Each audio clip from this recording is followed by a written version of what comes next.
Hello friend, welcome back to my channel. দেখো আজকে অনেক সকাল উঠে গেছি। তো এখন বাজে 5:30। প্রায় আমি 5টার আগে উঠেছি আজকে। কেন কি সোহানা আজকে গিটার শেখা আছে, তো ওকে উঠে দিয়েছে। বেচারি উঠতে পারছে না, ঘুমে মানে চলে যাচ্ছে, তাও উঠতে হয়েছে। তো কিছু করার নেই। তো দেখো আমিও সকালবেলা একটু টিফিন নিয়ে বসে পড়েছি। চা আর এটা হচ্ছে পিঠে ছিল কালকের, তো ওটা নিয়েই খাচ্ছি। তো খেয়ে সকালবেলায় কাজ-টাজ করতে ইচ্ছা করছে না। আজকে নিজেরই শরীরটা ভালো লাগছে না।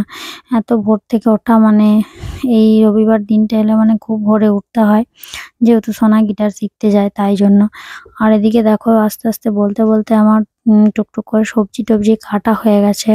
এদিক ওদিক কাজগুলো সেরে জামাকাপড় কেচে নিয়েছি। তো আজকে নিজেই জামাকাপড় কেচে ফেললাম। প্রায় অনেকগুলো জামাকাপড় হয়ে গিয়েছিল। তো এই যে দেখো, আর এদিকে দেখো পটল ভাজা, আর এদিকে মাছের ডিম, সমস্ত কিছু রেডি করাই আছে। আর এদিকে আমি কালাটা ভেজে নিচ্ছিলাম। এটা দিয়ে একটা চচ্চড়ি বানাবো সজনের ডাঁটা দিয়ে।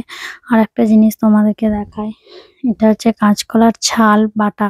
তো এটার মধ্যে রসুন দেওয়া আছে আর হচ্ছে সর্ষে, তো একটু জিরে বাটা, একটু আদা বাটা এসব দেওয়া আছে, তো ভালোই লাগে। আর এদিকে দেখো আমার রান্না টান্না কমপ্লিট। তারপর দেখছি হঠাৎ বৃষ্টি এলো।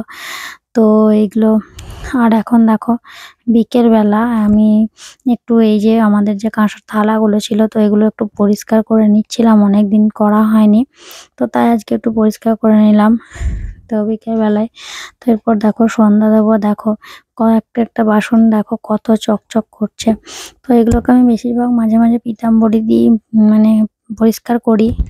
কিন্তু আজকে মনে হলো যে একটু ওই তেল আর ওই সাবান আছে একটা, তো ওটা দিয়ে একসাথে মিশিয়ে তো পরিষ্কার করে নিলাম। এখন দেখো এখানে চলে এসেছি। তো এখানে আজকে রাতে খাওয়া দাওয়া করে তারপর বাড়ি ফিরবো।